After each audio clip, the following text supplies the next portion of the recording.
ابھی حضرت مفتی تقی عثمانی صاحب دامت برکاتہم نے ایک بیان کیا, اس میں بتایا کہ امام ابو حنیفہ کی کرامت تھی کہ وضو کے پانی سے ان کو گناہ دھلتے ہوئے نظر آتے تھے.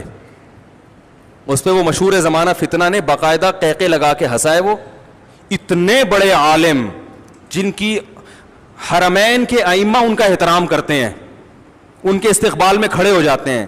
ابھی کچھ وقت پہلے انہوں نے درس دیا حضرت مفتی تقی عثمانی صاحب نے, جس میں مسجد نبوی کے امام بھی اس درس میں شریک اور مسجد حرام کے امام بھی اور عرب کے بڑے بڑے علماء.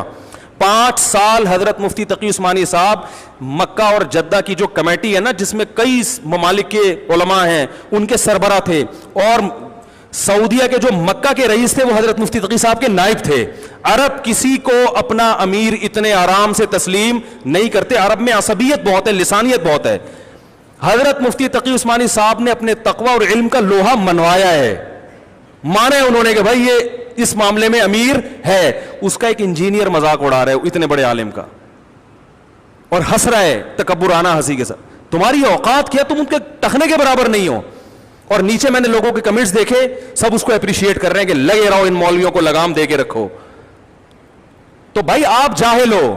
یہ کرامتاً ممکن ہے کہ کسی کو گناہ دھلتے ہوئے نظر آ جائے, کرامت ہے. کرامت کی نسبت کس کی طرف ہوتی ہے؟ اللہ کی طرف. تو بہت سارے علماء سے ایسی کرامتیں منقول ہیں. تبھی میں کہتا ہوں سامنے ایک دفعہ بٹھا دو, ایک دفعہ بٹھا دو. میں امام بخاری کی کرامتیں نکال کے دکھاؤں گا. فضائل اعمال کے جن واقعات پر تم ہنستے ہو نا, لوگوں کا مذاق اڑاتے ہو فضائل اعمال کا, میں بتاؤں گا انشاءاللہ فضائل اعمال کی یہ کرامتیں کن کتابوں میں ہیں. صحیح ہے نا؟ ان کتابوں کے مؤلفین کا مذاق اڑاؤ تم, ان میں بہت سے محدثین ہیں. تم نے ان کا مذاق اڑانا شروع کر دیا تو تمہیں بخاری مسلم سے بھی ہاتھ دھونے پڑ جائیں گے. تمہیں پتہ ہی نہیں کم بخت, تمہیں کرامت کا مطلب ہی نہیں پتا کرامت کیا ہوتی ہے. کرامتوں کا وجود تو قرآن سے بھی ثابت. دیکھو یہودی اسی وجہ سے حضرت مریم کو زانی کہتے ہیں کہ بغیر شوہر کے اولاد نہیں ہو سکتی. وہ بھی اسی طرح ٹھٹھا کر کے ہنسا کرتے تھے, یہ کیسے ممکن ہے بھائی بغیر شوہر کے عورت کے اولاد ہوگا ہی نہیں, نہیں یہ زانی ہے معاذ اللہ. اللہ نے دلائل معجزے قائم کر دیے. یہودی آج تک حضرت مریم کو کیا کہہ رہے ہیں؟ بولو بھائی. جبکہ اللہ کہہ رہے کہ اللہ اپنی قدرت سے جب آدم کو باپ اور ماں کے بغیر پیدا کر سکتا ہے تو عورت کو شوہر کے بغیر بیٹا کیوں نہیں دے سکتا؟ لیکن اللہ کے ذمے ہے کہ اس کو ثابت کرے. اللہ نے ثابت کیا. حالانکہ حضرت مریم پیغمبر بولو بھائی نہیں ہے. ہاں یہ ضرور کہا جائے گا کہ ایک کرامت وہ ہے جس کا قرآن نے ذکر کیا, اس کا انکار کفر ہے. اور ایک کرامت وہ ہے جو قرآن کے نزول کے بعد گزری, تو قرآن اس کا ذکر کیسے کرے گا بھائی؟ تو وہ اگر باوثوق ذرائع سے پہنچی ہے تو ماننا پڑے گا, باوثوق ذرائع سے نہیں پہنچی تو انکار کر. تو آپ اس پہ تو بحث کریں کہ یہ واقعہ جس نے بیان کیا وہ سچا تھا یا جھوٹا, اس پر کوئی بحث نہیں ہوتی. یہ ابن حجر نے لکھا ہے کہ امام ابو حنیفہ نے 40 سال عشاء کے وضو سے فجر کی نماز پڑھی ہے. ابن حجر کا یہ شخص کبھی مذاق نہیں اڑائے گا, کیونکہ علامہ ابن حجر شافعی کا مذاق اڑایا تو آپ کو علم حدیث سے ہاتھ دھونا پڑ جائے گا. جتنے بڑے بڑے آج کل محدثین پیدا ہو رہے ہیں نا, جو حدیث کو صحیح اور ضعیف کہتے ہیں, یہ سارے علم حدیث میں حافظ ابن حجر کے محتاج ہیں. علامہ البانی کی جتنی تحقیقات ہیں ساری حافظ ابن حجر سے لی ہوئی ہیں. انہوں نے بہت کچھ ابن حجر کی تقلید میں کیا. انہوں نے, وہ شافعی بھی تھے, ساری دنیا کو پتہ ہے شافعی مسلک کو فالو کرتے تھے. وہ انہوں نے بھی ایسی کرامتیں ذکر کی ہیں. ان کا کبھی مذاق, جہاں کسی عالم دیوبند کا یا بریلوی عالم کا نام آ جائے گا ان کو مذاق اڑانے کا موقع. تو پتہ چل رہا ہے کہ آپ دکانیں چلا رہے ہیں, آپ لوگوں کو صحیح گائیڈ نہیں کر رہے. یہ بزرگوں کی کرامتیں ہر دور میں ہوئی, اس دور میں تو زیادہ ہوتی تھیں. تو نبی نے فرمایا کہ جب ہم وضو کرتے ہیں تو وضو کے پانی سے گناہ دھلتے ہیں. تو اللہ اپنے کسی نیک بندے کو یہ گناہ دکھا دے تو اس میں کیا حرج ہے بھائی؟ حضرت موسیٰ کی ماں پیغمبر تھی لیکن ان کو وحی ہو رہی ہے. اوحینا الی ام موسیٰ نرضعیہ, اللہ کہہ رہے ہم نے موسیٰ کی ماں کو بتایا, وہ الہام کیا کہ اس کو دودھ پلا. فَإِذَا خِفْتِ عَلَيْهِ, جب خوف پیدا ہونا کہ فرعونی قتل کر دیں گے, فَأَلْقِيهِ فِي الْيَمِّ, دریا کی موجوں کے حوالے کر دینا.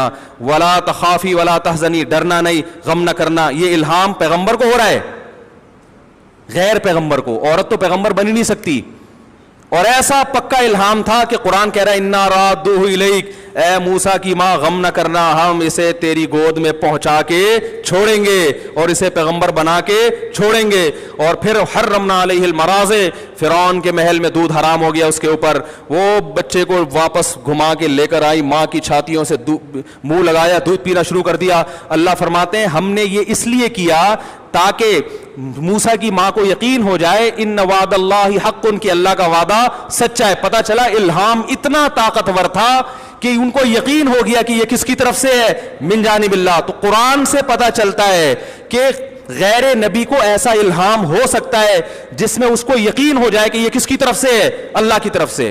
اگر آپ کہتے ہو کہ یہ الہام کا سلسلہ ختم ہو گیا، اس پہ قرآن و حدیث سے کوئی دلیل پیش کرو. آپ ممکن ہے آپ ایک حدیث پیش کر دو لوگوں کو بیوقوف بنانے کے لیے کہ نبی صلی اللہ علیہ وسلم نے فرمایا میری امت میں اگر کسی پہ الہام ہوتا، محدثون ہوتے تو وہ عمر ہوتے. کیا خیال ہے؟ وہ کون ہوتے؟ عمر. تو اس الہام سے وہ الہام مراد ہے جس سے کوئی شرعی مسئلہ ثابت ہو رہا ہو. شرعی مسائل اب الہام سے ثابت، بولو بھائی، نہیں ہو سکتی. پوری امت کا اجماعی مسئلہ ہے کہ آج بھی الہام ہو سکتا ہے. آپ خود بار بار کہتے ہیں کہ اجماع یہ حجت قطعیہ ہے. کوئی ایک عالم ایسا نہیں گزرا جس نے اس 1400 سال میں جس نے یہ کہا کہ اب الہام کا دروازہ بند ہو گیا. ہاں دو چیزیں ہیں الہام میں کہ اس سے شرعی مسئلہ ثابت نہیں ہوگا. شرعی مسئلے کے لیے قرآن و سنت دیکھنا پڑے گا.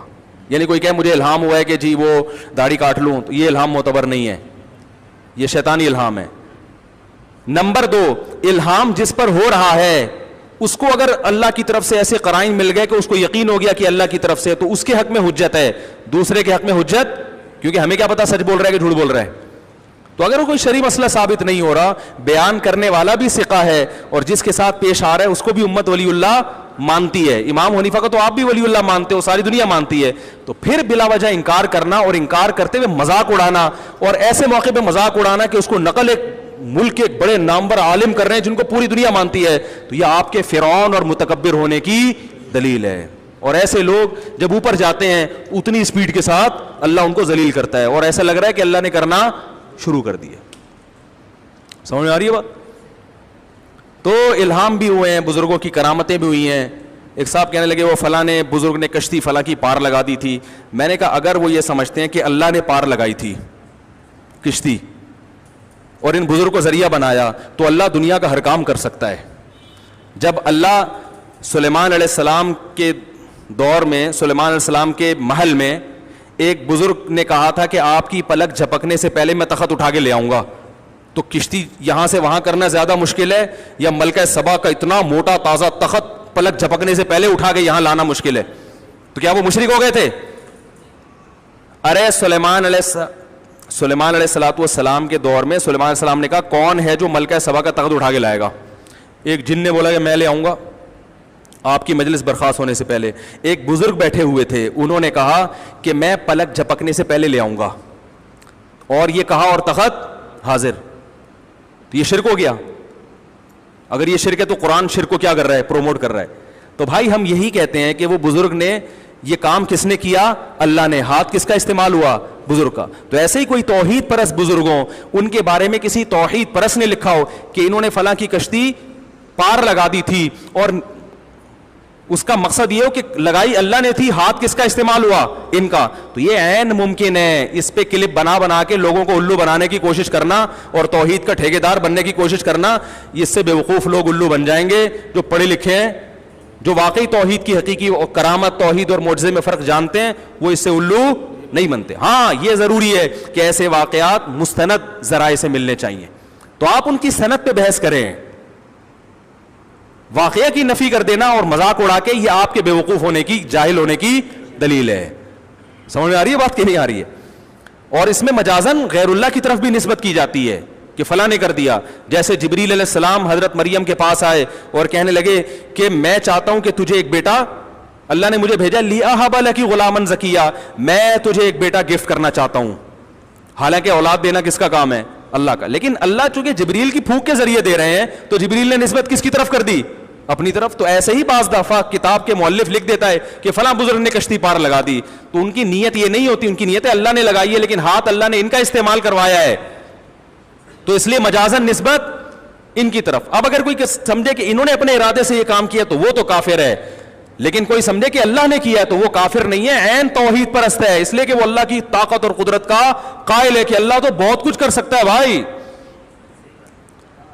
تو عیسائی یہیں سے تو گمراہ ہوئے, انہوں نے حضرت عیسیٰ کے معجزے دیکھے تو انہوں نے کہا حضرت عیسیٰ تو بہت کچھ کر سکتے ہیں, اور یہودی انہوں نے ان معجزوں کا انکار کیا کہ یہ تو نہیں ہو سکتا, تو یہ دونوں بے اعتدالی کا شکار ہوئے. عیسائیوں نے حضرت عیسیٰ کو خدا بنا لیا کیونکہ ان کے پاس توحید کی اینک نہیں تھی, سمجھ رہے ہو, اور یہودیوں کے پاس بدگمانی والی اینک تھی, وہ ہر ایک کو بدگمانی سے دیکھتے تھے. انہوں نے حضرت مریم کو کہا کہ بغیر شوہر کے بیٹا نہیں ہو سکتا, انہوں نے ان پہ زنا کی تہمت لگا دی, اور عیسیٰ علیہ السلام مردوں کو زندہ کر رہے ہیں, انہوں نے ان کو شعبدے باز کہہ دیا, جادوگر کہہ دیا. یہ دونوں غلو کا شکار تھے. اسی طرح کا غلو آج بھی امت میں موجود ہے. دو انتہائیں ہیں, ایک کرامتوں کا بالکل منکر, اور دوسرا ایسا کرامتوں کا قائل کہ ان کے ہاں جب تک کرامت نہ ہو تو بزرگی مانی نہیں جاتی, اور ہر قصہ, ہر من گھڑت روایت اٹھا کے وہ بھی بطور کرامت کے پیش کر دی جاتی ہے. یہ دو انتہاؤں سے بچ کے جو اعتدال کا راستہ ہے وہ وہی ہے جو میں آپ سے بیان کر رہا ہوں. یہ کرامت اگر مستند ذریعے سے پہنچی ہے, بیان کرنے والا ثقہ ہو, مستند ہو, اس کو مانا جائے گا, اس کا بلا وجہ انکار نہیں کیا جائے گا. اور اگر مستند ذریعہ نہیں ہے تو بھائی پھر اس کو بیان کرنے کی ضرورت نہیں ہے. پھر ہو بھی سکتا ہے, یہ بھی ہو سکتا ہے کہ ہوا ہو, یہ بھی ہو سکتا ہے کہ